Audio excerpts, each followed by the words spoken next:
Welcome to BRG's Think Set podcast. I'm your host, Eddie Newland.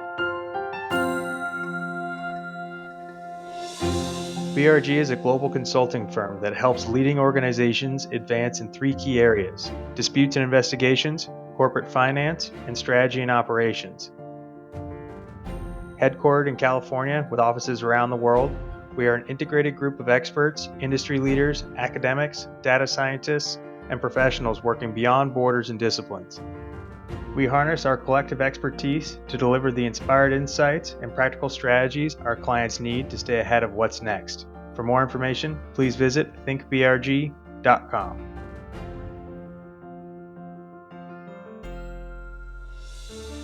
In this special episode of the Think Set podcast, BRG Director Katie Norris speaks with Matt Turetzky, a senior associate at the Norton law firm, a litigation boutique based in Oakland, California, that focuses on high-stakes litigation matters.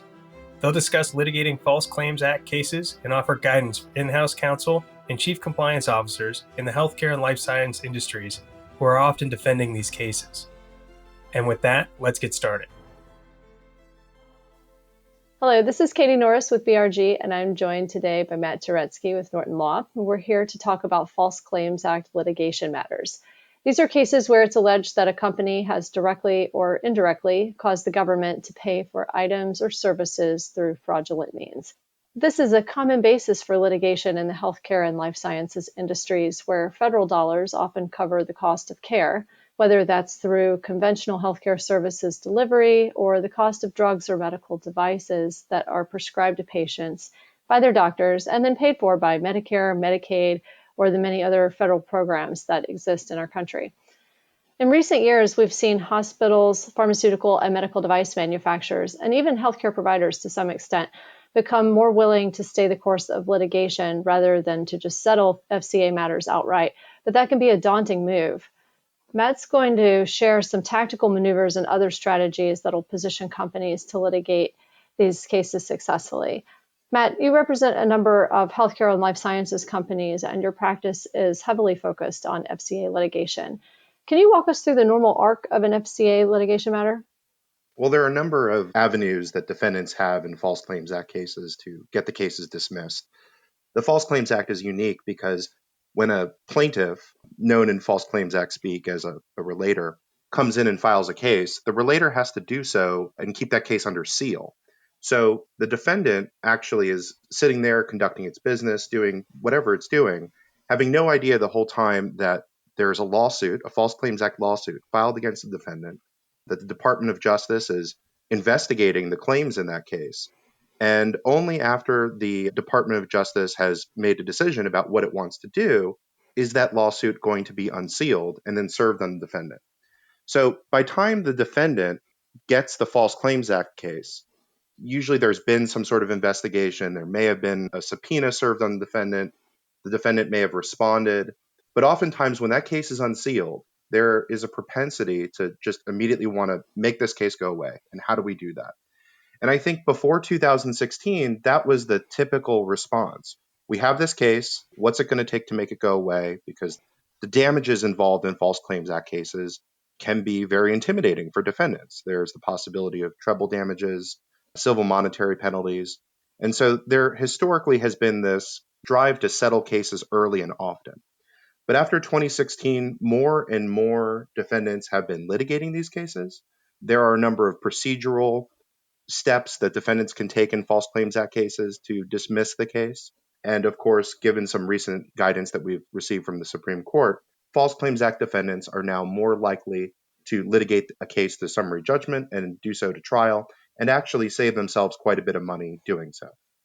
So, Matt, as you mentioned, the obvious benefits to litigating a case successfully include, but aren't necessarily limited to, full dismissal of the allegations at summary judgment, which would, of course, save time and a significant amount of money, especially in absence of a settlement. So we'll call that the Olympic gold medal of false claims outcomes for a defendant.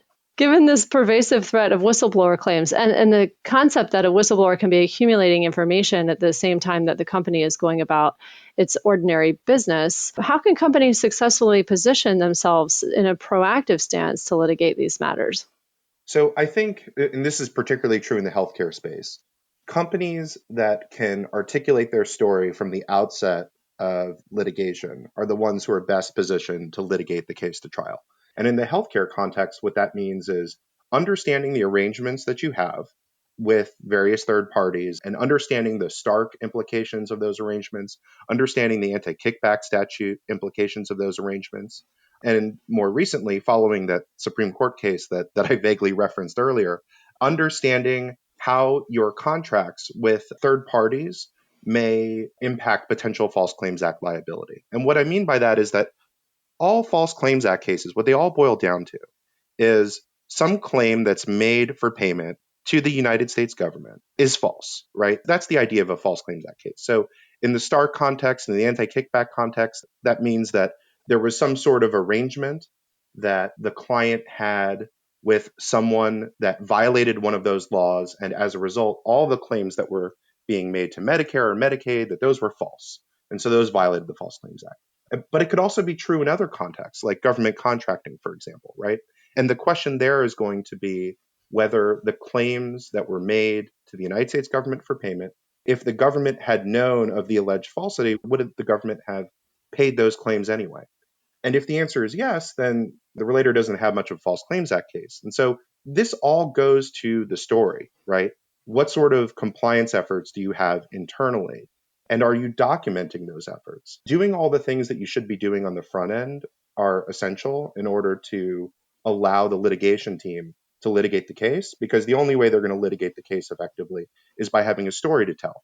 What you don't want is to find yourself in a situation where after the lawsuit has been filed, you are now trying to recreate some compliance effort that never occurred in the first place. Instead, being able to tell the court early and often that this is what we did, this is why what we did is legal, and this is why the relator may not understand the arrangement, or the relator is simply wrong on the law or wrong on the allegations. All that stuff from the outset of litigation is key. You raise a great point there. It seems that there are many times when a whistleblower may have partial information, but not access to the full suite of facts that can inform decisions, whether that's business activities or compliance strategies that companies implement in order to maintain good standing with the federal government, and really in the opposite context of not violating the False Claims Act and not violating the anti-kickback statute and other similar cases. What can companies do as a matter of course to establish that type of foundation so that their ability to successfully navigate these cases is consistently strong? Sure. So I think having counsel who are able to guide the client through the thicket of healthcare regulations that govern Medicare and Medicaid, having counsel who is able to advise clients on how to navigate Stark and anti-kickback, these are all highly technical regulations. And of course, healthcare providers, medical device manufacturers, pharmaceutical companies, these are highly sophisticated companies operating in a highly regulated space. So these are things that they probably know already.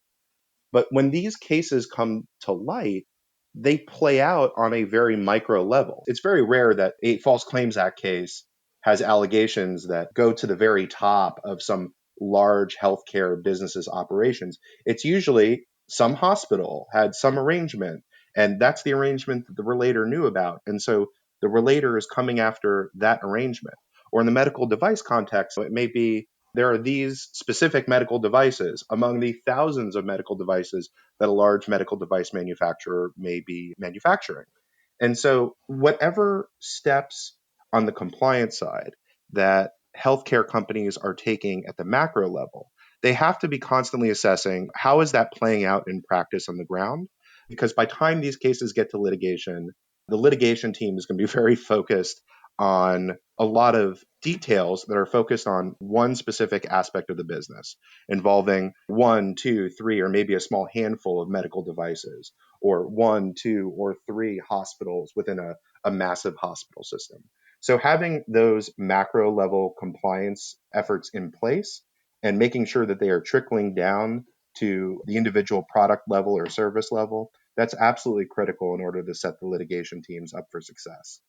And in the parlance of compliance operations, we consider that to be compliance monitoring, whether that occurs in the live environment or as a function of back-end testing through data collection and analysis, which is something that we recommend occurs on a routine basis at various levels of the organization and involving various business activities structured around a risk calculus, which really dovetails back into something that you mentioned, which is having the counsel to really work closely with the company to advise on things like anti-kickback and false claims and Stark, these areas of the law that really pose great risk of litigation, and specifically False Claims Act litigation, as we've discussed. What would you recommend for companies about how to communicate with their counsel, whether that's internal counsel or external counsel, as they try to implement the advice of counsel that's been provided? In-house counsel is going to have a role in managing certain business initiatives, and those communications about those initiatives won't necessarily be privileged. In-house counsel will be managing internal complaints and investigations. Those are likely privileged. And then in-house counsel will also be interacting with compliance professionals. These can be people like yourself, Katie, or other lawyers on the outside who are assisting in the compliance efforts. And those communications, they're not going to necessarily be privileged. In fact, if we get to litigation and if you're going to try to maintain an advice of counsel defense, those communications are certainly not going to be privileged. But in-house counsel's management on this is key. In-house counsel has to understand the different hats that in-house counsel is going to be wearing, right? In-house counsel may be focused on business initiatives and investigations and compliance, and in-house counsel is going to have to manage those things. Privilege issues have a sticky way of playing out in litigation, and it'll be important for in-house counsel to, on one hand, protect the internal complaints and investigations processes that in-house counsel is managing, while at the same time walling off whatever advice of counsel defense that the company is trying to create for itself by having compliance professionals like yourself or healthcare attorneys who are regularly communicating with the same in-house counsel. And do you have any tips or best practices for executing those communication strategies? Absolutely. I think it's critical for not just in-house counsel, because they usually do understand this, but for business folks with whom in-house counsel is interacting with regularly to understand what attorney-client privilege is and what attorney work product is and what that means. That's critical because it seems to me in the work that I've done that when you get involved in these cases, you find that there are a number of folks who work in the business who regularly communicate with counsel and have this mistaken belief that if they're just CCing or even BCCing an attorney in the legal department, that they've just applied a blanket confidentiality to this email. And now it's never going to see the light of day in a court case. And that's just not true. That applies only to requests for legal advice and when the attorney is providing legal advice. And oftentimes, in-house counsel is providing business advice. In my experience, I've seen a number of business folks confuse attorney-client privilege communications for just standard business communications. And simply BCCing an attorney or throwing an attorney-client privilege label on it, that doesn't necessarily get you to the confidential status that you're trying to achieve. And this is key in False Claims Act cases because you have in-house counsel wearing these multiple hats, right? And when in-house counsel is conducting an investigation, for example, counsel wants to keep those communications privileged, and those communications ought to be privileged. But if you begin blurring the line with the business folks, if the business folks with whom in-house counsel is working, if they don't seem to understand the difference between communications related to the investigation and communications related to the business initiatives, they could easily step into some landmines. Some best practices that I would advise, one would be to make sure that the business team understands that their electronic memorialized communications with counsel, they should be discreet, they should be to the point, and if they're privileged, they ought to make sure that those privileged communications are separated from non-privileged communications to avoid the possibility of conflating ordinary business advice with what's going on in an internal investigation. I think that's really helpful advice, especially if you think about the way in which cross-functional communications unfold on a daily basis, especially with respect to key activities like interactions with healthcare professionals in the context of a pharmaceutical or medical device company. And those interactions are often the subject of False Claims Act litigation. Now, you can imagine a scenario where a compliance officer seeks advice from their in-house attorney about a particular business objective and understands then what that is. And perhaps that advice involves routine check-ins with counsel, and the email train could get very confusing. Absolutely. And I'm not advocating here that in-house attorneys ought not have business-related communications with their business team. Quite the opposite, right? Katie, I'm sure you've seen this before in many of your cases. It's so easy for in-house counsel and for the business teams to conflate the investigation work that they're doing with business work that they're doing. And the more that they can keep those conversations separate, the better that they will be able to protect the privilege of the internal investigations that they've done. That's why it's important for in-house counsel when they're dealing with compliance professionals who are providing either opinion letters or are helping to negotiate a certain arrangement. It's important to make sure that keeping the final work product separate from the early communications that go into the engagement, and here's what the story is, and here are the efforts that the business is taking right now. Can you please analyze these efforts? All that stuff is going to be privileged. The key is making sure that that end work product, that you have that walled off. So you're able to introduce it, whether it's to the relator's attorney to say, look, like these are the arguments we're going to make, and so you ought to dismiss this case, or if it's going to form an actual advice of counsel defense at trial or summary judgment. It's just important to keep those things separate. That's excellent operational insight. With respect to the policies and the procedures and that end work product that you reference, as you consider the cases that you've litigated, what are the features that you like to see? What really helps you make a good case when you're looking at the work product that's been created following the advice of counsel? Yeah, so from the outset of any case, I want to be able to tell a story in my motion to dismiss that's going to be the same story that I tell to a jury at trial. If that story is the same, it's going to be persuasive. It's going to be persuasive to the judge. It's going to be persuasive to the jury. It's likely that I will be more persuasive because if that story is consistent, it's a much easier story to argue. There's not a whole lot of nuance to consistency. So I think it's important from the outset that in-house counsel and clients generally, that they understand what that story is so we can tell that story from the very beginning. Many of the False Claims Act cases that I've litigated, I've been fortunate enough to get many of them dismissed before discovery. So that means we would go in and file a motion to dismiss, and the judge would ultimately grant our motion and either dismiss the case with prejudice, or in the cases where they were dismissed without prejudice, the relator may decide it's just not worth refiling. Those successes are great, but with every one of those motions, I'm always keeping in mind what happens if this motion is denied. And I want to make sure that whatever I'm putting into that motion is likely going to be the same story that I'm telling in summary judgment. Because on summary judgment, what I want to be saying to the judge is, see, judge, I know you didn't want to dismiss this case from the outset, but what I told you from the outset is the same story that we're dealing with now. And now I have undisputed facts to support the story that I've been telling you from the beginning. So I know that you've been hesitant to make this case go away, but now I'm giving you no choice because the facts only point in one direction, the direction that I've been telling you that they've been pointing this whole time. And that's very persuasive, right? That's persuasive from a judge's point of view if you're able to show that type of consistency. It's something that clients can do on the front end, and it makes it much easier for us to do our job on the back end. It ultimately saves them a lot of money in the long run and produces really good results. So are you seeing these compliance efforts really pay dividends in the sense that they are key to a successful litigation outcome? Absolutely. Not just in terms of like a successful litigation outcome, but also in terms of allowing the litigation team to efficiently litigate the case. If we know the story going in, we know the people we need to interview. We know what the relevant facts are. We have a good sense of what the relator knows. If instead we're being engaged from the outset to not just litigate the case, but figure out what was going on from the get-go, and having to repiece a patchwork of current employees and former employees and what they understood was going on, and combing through emails to figure out what the actual story was, we're going to be spending a lot of time and money in order to come up with that persuasive case that ultimately produces a positive result for the client.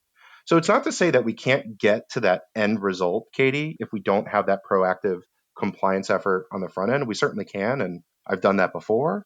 But we can also win in a much more efficient fashion when clients are thinking about these compliance efforts from the get-go.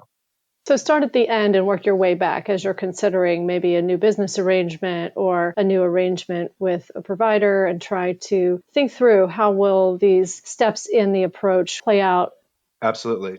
So let's start from the beginning here. You're thinking of entering into some sort of arrangement with, let's say, some medical center. Let's say that there's some contract and you're a physicians group and you're going to provide services for some medical center. From the outset, somebody should be looking at what the Stark and anti-kickback ramifications are of that arrangement. If that's not being done from the outset, then that type of work, it's recreated on the back end. And this doesn't just play out in the provider context, it also plays out in the medical device context as well. You don't have Stark and anti-kickback issues necessarily, but you can have False Claims Act issues. And the question in most False Claims Act cases, if you're not dealing with Stark and anti-kickback, is whether the government would have paid claims if it knew of the allegations in the relator's complaint. And so from the get-go, having good contract compliance efforts, right? Making sure that once your contract is in place, that you have people who are monitoring the contracts and making sure that the company is complying with all of the relevant terms and conditions. That's key, because when you're doing those things on the front end, fast forward several years, a KTM lawsuit is unsealed. Now you know who to go talk to. You know which emails to pull. You have a good sense of what the story is. And so from the get-go, you're ready to litigate this case, and more importantly, you're ready to win. Matt, how are you seeing the compliance efforts of healthcare and life sciences companies play out once these matters do reach FCA litigation?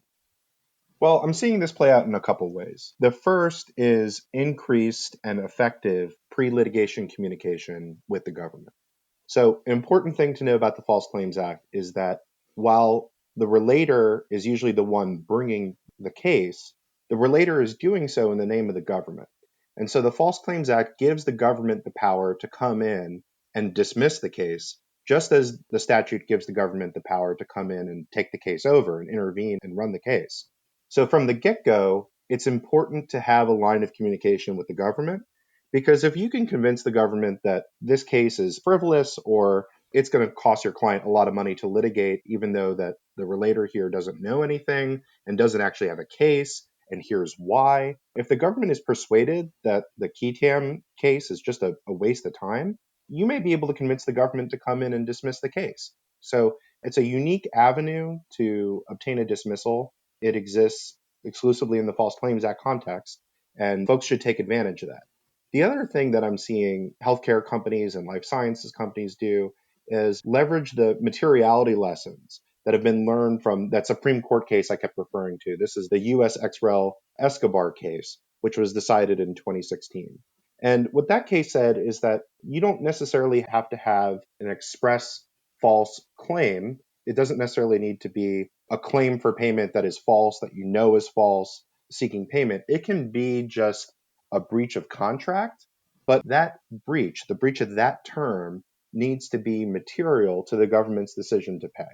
And so what you're seeing folks in the healthcare space do is litigate the materiality of these terms, of these contracts that allegedly form the basis of the False Claims Act suit. This ultimately requires a lot of discovery, and I think that's a big reason why we're seeing folks, not just in the healthcare and life sciences space, but really all False Claims Act defendants, pursuing litigation more. They know their story from the outset. If they know that the lawsuit really doesn't add up, trying to obtain the discovery they need in order to show the judge or show the jury that these violations, these alleged violations of contract terms, weren't material to the government's decision to pay claims. And if you're able to do that, that too is another way to make these cases go away. Fantastic. Well, Matt, these are powerful insights, and we could undoubtedly dive into each of them with much greater depth. But two questions. One, what are the greatest barriers that healthcare and life sciences companies face when deciding to settle or pursue relief through litigation? And in your experience, what are the top 3 success factors that you recommend companies to bear in mind as they go on about their operations? Sure. So I've been very fortunate in my career. I've had many great clients, and together we've achieved some great outcomes, many of which were dismissals before discovery. And those dismissals, of course, saved the clients a lot of money. But the biggest barrier to success for most healthcare and life science companies is the siloed nature of these organizations. As a litigator, you need to be able to tell a story, and I know that's something that I've been hammering home throughout this podcast, but that story needs to be persuasive, it needs to be consistent, it needs to be coherent. So when you have several different business units who all have a different understanding of the same story, it makes litigating a case tough because you're not exactly sure without a significant amount of work what that story is. It's key to have somebody at the business who can tie together all of those silos so the litigation team is able to put that story together and make it persuasive, consistent, and coherent. In terms of the three top tips for success, I'm sure I have more tips than just these, but these would be, I guess, the top three. The first would be that clients ought to take what I'll call an eat your vegetables approach to compliance before litigation. Having a robust compliance program, I'm not going to sugarcoat this, it can be expensive, but it's necessary. It's necessary not just to avoid litigation in the first place, but it's necessary to give you the confidence to litigate the case successfully once the lawsuit is filed. If you know after that lawsuit is filed that you've done everything on the front end that you needed to do in order to produce a successful outcome, then you can rest assured that the litigation team should be able to achieve that outcome. And you just have to trust the process to play out in order to produce it. The second tip would be have and know your story from the outset. It makes dismissals more likely if you can tell a coherent story in your motion to dismiss. If that motion gets denied, you're able to retell it in the summary judgment and say, see, judge, look, here are all the facts, and they play out exactly as we said they would in our motion to dismiss. And then the third tip that I'd have is that clients need to understand their goals from the outset. As I mentioned at the top of the podcast, historically, clients have wanted to settle False Claims Act cases the moment that they're unsealed. That trend has changed because in 2016, I think the Supreme Court has made it easier for defendants to litigate these cases because of this materiality standard that was described in the Escobar case. And businesses often value defending litigation at a certain number and for various reasons. Sometimes it's purely economic, other times it's reputational, sometimes it's somewhere in between. But the client needs to figure that out from the outset. And they need to be upfront with outside counsel about the goal that they want to reach and understanding what that goal is and how the business values the case. If everyone's on the same page from the outset of what that goal is, it's a lot easier to achieve it. Thank you so much for sharing your thoughts today. And thank you, listeners, for joining us. Absolutely. Thank you. This ThinkSet podcast is brought to you by BRG. You can subscribe to the podcast and access other content from ThinkSet Magazine by going to thinksetmag.com. Don't forget to rate and review on iTunes as well. I'm Eddie Newland, and thanks for listening.